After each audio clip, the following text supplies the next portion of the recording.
Hi there, welcome back. The last video I left off with, I had been mowing the lawn for a couple seasons. I approached Dave and I had told him that my fee would be the lowest that I could possibly go was that $400. He had refused. He paid me $200 per year for those 2 years. I told him I didn't agree to that. It didn't even cover costs for the equipment. He gave me some criticism about that too, stating something like, well, I didn't have to spend that much money on equipment. He got his for cheaper. And, I said, well, I just didn't have time to shop around for a deal. I had to do it immediately. Anyway, his $200 per season, amounting to a total of $400, was the only and last time he paid me for mowing. However, I continued to mow that lawn, which was no small task, and I was doing it often. And I lost money on it. Had he paid me the $400, I would have been losing money on it. It was a good faith quote that I gave only to build rapport, and it failed to do that. I have some notes because I want to summarize kind of my time there with Dave, but I don't want it to last very long. I could talk about it for a very long time. And I'm leaving a whole lot out. This is there are nearly 10 years of history here, and most of it's not very good. So I'm just going to go through these notes. I may expound upon these a little bit, but I'm going to try to just keep it to the notes so I can make this video short and finalize this entire set of videos. I've amounted to quite a few videos at this point. I've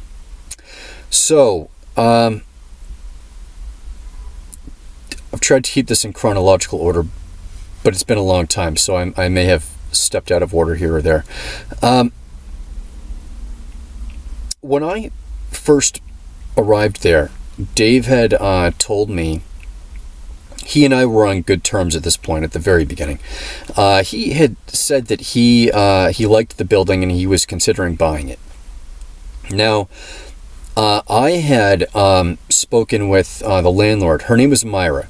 Now, I told you that when I spoke with Myra on that phone call, which was originally to ask her about using the fireplace, she had asked me if I wanted to buy the building. At that point, I was aware that Dave wanted to buy the building. I mentioned that to her. I said, I thought Dave wanted to buy it. And so she had no loyalties to him in terms of saving that building for him. I think she just wanted to sell it, and she was not willing to wait around for him to either decide or do whatever he needed to do to end up actually buying it. Now, on another occasion, I spoke with Myra. I think 3 times in the entire time that she was the landlord. She had come up to see the place. Every once in a while she'd show up, maybe like once a year she'd stop by for an afternoon and either just stay outside, roll by the building, or something like that. And I may have spoken to her for a moment here or there during those times, but I had actually 3 conversations, I think, in total with her. On the second conversation, I think, was the one where she approached the offer again for me buying the building, and I again had to decline. Now, I don't know, within maybe a couple of years, Dave had mentioned to me that he was no longer interested in buying the building. He'd had another child. His wife didn't want to do it. So the option to buy the building appeared to be completely over. That was not something he was entertaining. Around that time, after learning that, I had a client who I did various work for. He'd been a long-term client. I also was a property manager. Dave and I had some parallels in our what we did for work. I was a woodworker. He was a carpenter or woodworker. I managed property. So did he.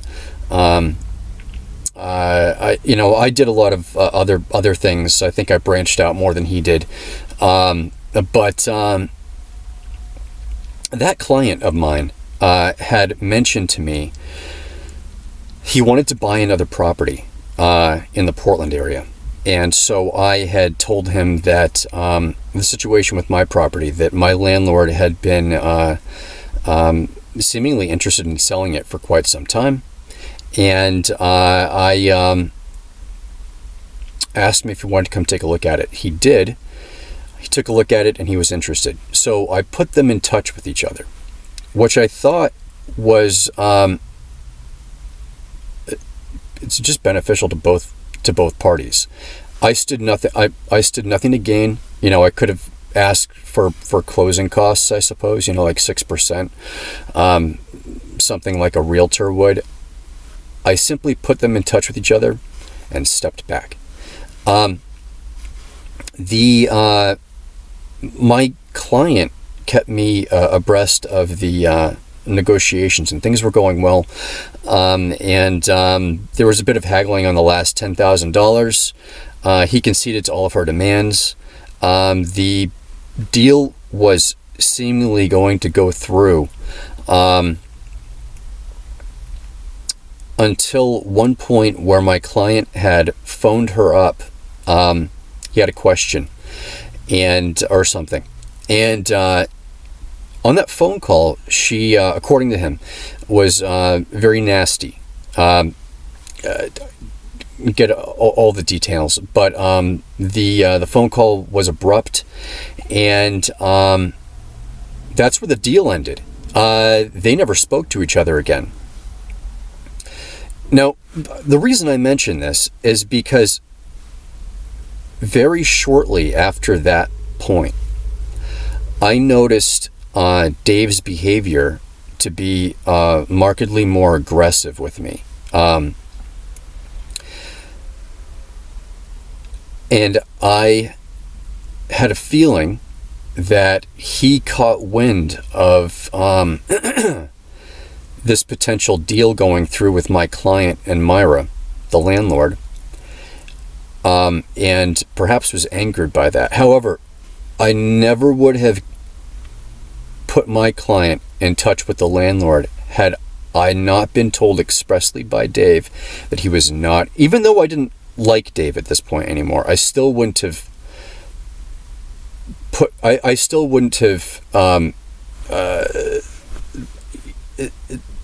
done anything that would have jeopardized his potential to obtain this building.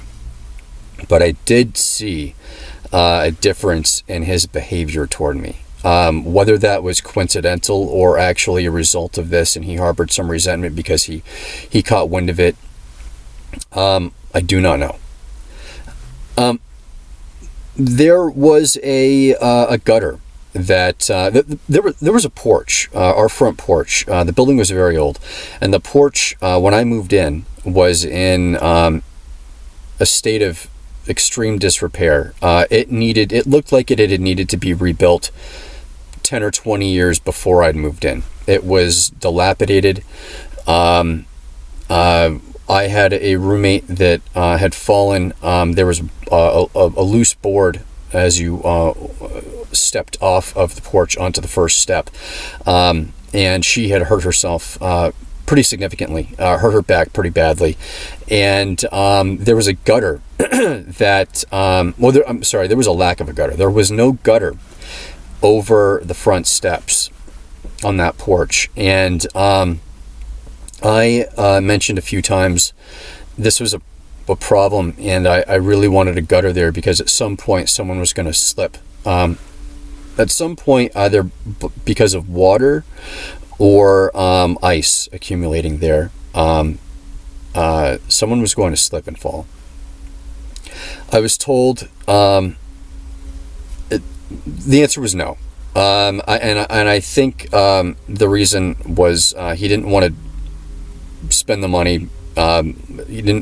He was always worried about doing work on the place. He didn't want Meyer to spend money on it.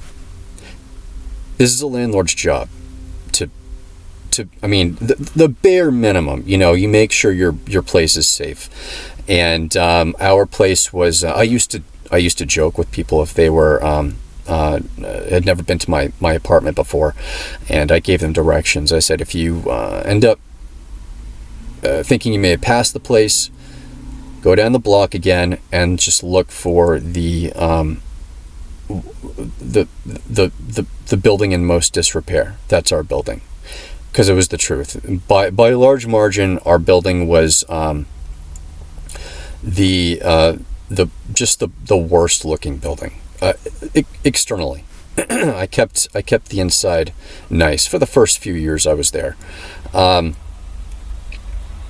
Now, I mention this gutter because I slipped. There was a day I had been, it must have been a late winter, I think. There was snow on the roof, and it was a nice warm day for the season. And I had been in and out of the apartment many times. I was really busy, I remember that day. And it was sunny, and the water had been dripping continuously off of the roof onto those steps. As I was, and I kept going in and out all day long into the evening. And in the evening, I went out, and what had happened was I didn't realize it, but the temperature had dropped below freezing, and the water that was falling onto the steps now had iced over. And I slipped, and I fell really hard. And I injured myself really significantly. The biggest injury was I dislocated my right shoulder drastically. It's still to this day. This is close to 10 years ago probably at this point, and it bothers me all the time. And I injured my whole right side of my body, and I didn't sue them. I was worried about retaliation. Really, I was worried that they would render me homeless. That if I came after them for medical bills, it would result in something far worse than just trying to get coverage for medical bills. That I would be homeless, and as I had mentioned before, that would render me nearly incapable of recovering. I was also sick at the time. I'll get into that in a bit.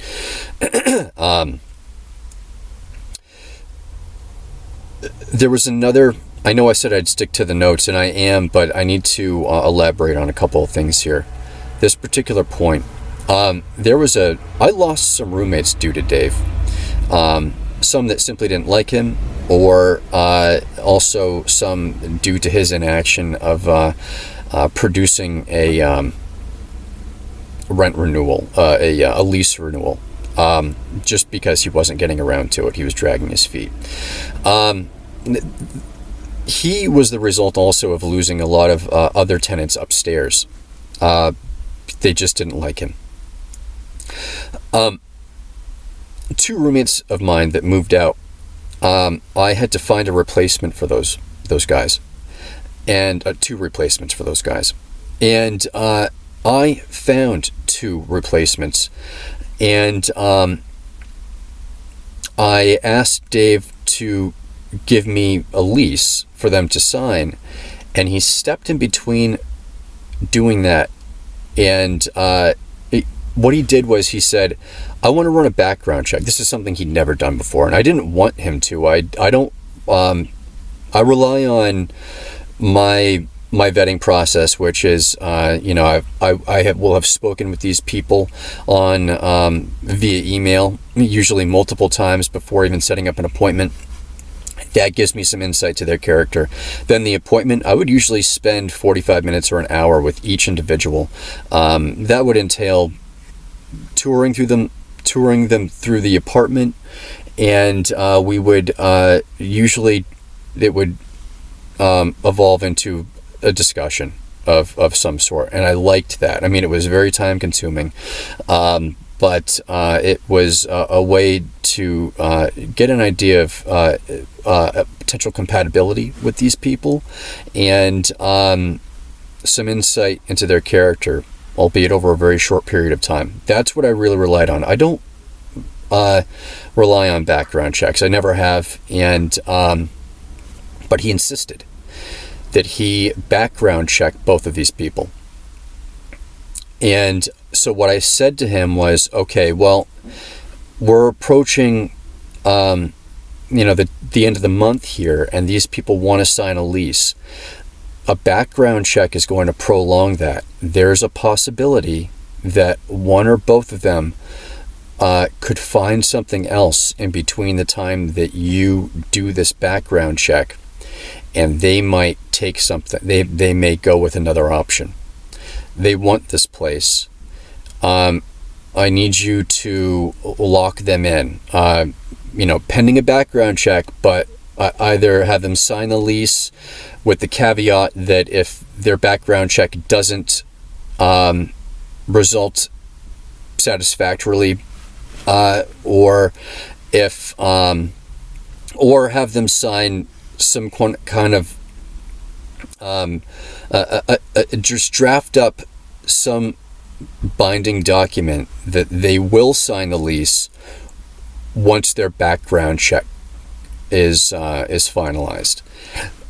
He said, okay. And I said that because I don't want to be on the hook for, if that's two other people's rent that I would be responsible for. So I was covering my bases. I was protecting myself. He dragged his feet on this background check and didn't get it back until very late, maybe a couple days before the end of the month.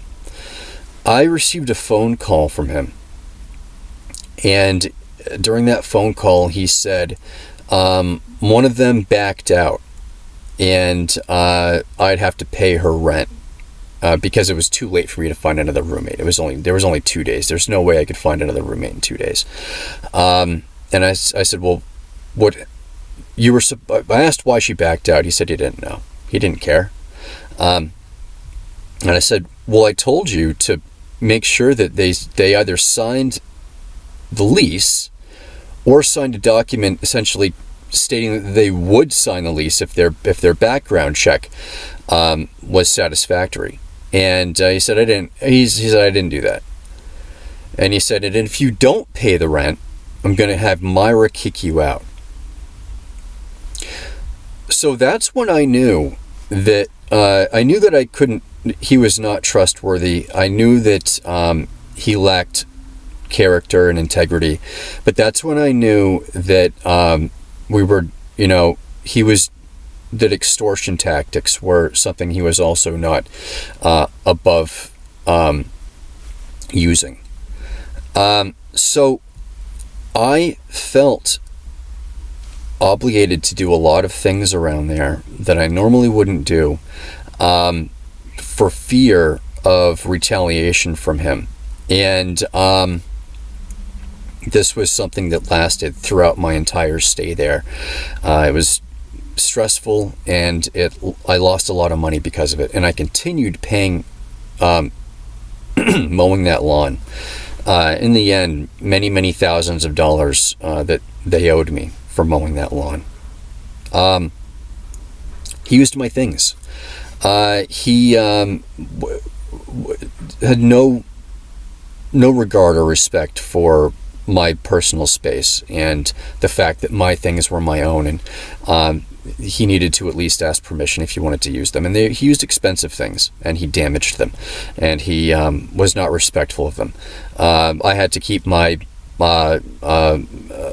miter saw. It was a nice miter saw. I had saved up for years for that.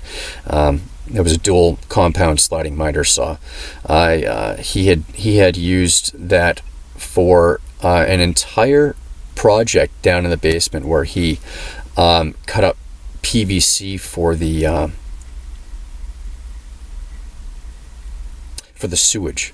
He replaced the entire sewage and used my saw. I didn't realize it until I came home from work one day, and all the PVC shavings were around my saw. That was a lot of cuts with a lot of thick PVC, and this was a saw that I used only for fine finish work. Entirely unacceptable, but I couldn't reprimand him because of it, or ask for. Anyway, my only recourse there was to take my saw, bring it upstairs into the. That saw lived in my living room at that point. So did my table saw. So I was now storing equipment upstairs to stop him from using it. He used other things and damaged them. He'd arrive without appointments. I had come home, not come home, I got up for work one day to find him with another man in my bathroom, and they refused to leave. They were fixing some drywall in there. I said, well, you never made an appointment. And he said, well, I told you I was going to do this. And what he's referring to was that maybe 6 months earlier, he said, I'm going to fix that at some point. That's not an appointment. That doesn't constitute an appointment or anything up close to it. A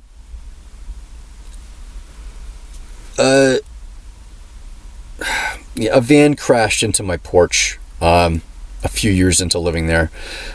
He forced me to move my tools out of an area in order to let the contractor who they had hired to rebuild the porch use that area. This was not an ask. This was not a question. He forced me to do it. Turns out the contractor didn't even want that space. The contractor had his own trailer, and I ended up talking to that contractor quite a bit while he was there. The contractor was there for about a year building that porch. During that time, Dave had the contractor use my electricity. That's a lot of power. This was not an ask. He came into my apartment without asking, hooked up the electricity from my living room, and then from that point on, after a month or two, he realized that there was I had hooked up an outlet, and I had installed an outlet in the basement, which he was happy I did, because it was the only outlet. There was no outlet down there in the basement, and since it was my shop, installed that outlet properly into our Unit 1 electrical box, and he had the contractor working off that outlet for the duration of the project. So I footed the bill for all the electricity. He left me a note on my truck. This truck that I have here, I had just purchased this truck, and I was going to sell my other truck, my old truck, which had 2 sets of tires on rims, a set of snow tires and a set of all seasons. I had a cap, a very nice cap, along with a nice ladder rack that I had built. I probably could have sold that truck for about $4,000. He demanded that I junk it, and I had 1 week to do it. I had to abandon this truck and forfeit the money that I would have made from selling it, which I desperately needed. And I did this, and I didn't fight it because I was always worried about retaliation from him. I would never ask him to fix anything. We were This guy only managed this one place. I don't think he's ever had to deal with tenants before. He didn't realize how good he had it. I'd known the tenants upstairs for years and had a good rapport with all of them. Some of them I was very good friends with. And he had stellar tenants. My roommates were always great. I was fortunate. I also attribute that to a decent vetting process, a thorough one that I would conduct when getting new roommates in. He had no idea how good he had it, and he would complain all the time about anything and everything. I dare say, would never ever arrive at the apartment with having a list of complaints that were entirely unnecessary to complain about. And he just didn't realize how good he had it. And we never, ever asked him to do anything. There was one roommate that I had that he, on principle, said, I want the property manager to fix something. It was our kitchen sink. And I said, I usually fix everything around here. Let me just do it. I don't want to deal with Dave. And he wanted Dave to do it. That's the only time that our unit ever asked Dave to do anything. And the unit upstairs would ask me often to repair things up there because they didn't want to deal with this man. There's more. I mean, there's so much. There's such a history here. But this is summarizes some of the things that went on with this man. He eventually bought the building, which was, I knew, going to be, I foresaw bad things happening when he owned that building. That everything that was going on would just get worse. I'm going to stop the video here. Of course, it's longer than I wanted it to be. And we'll move on to the next chapter here. Thank you for listening and watching. I appreciate it. I'll see you in the next video.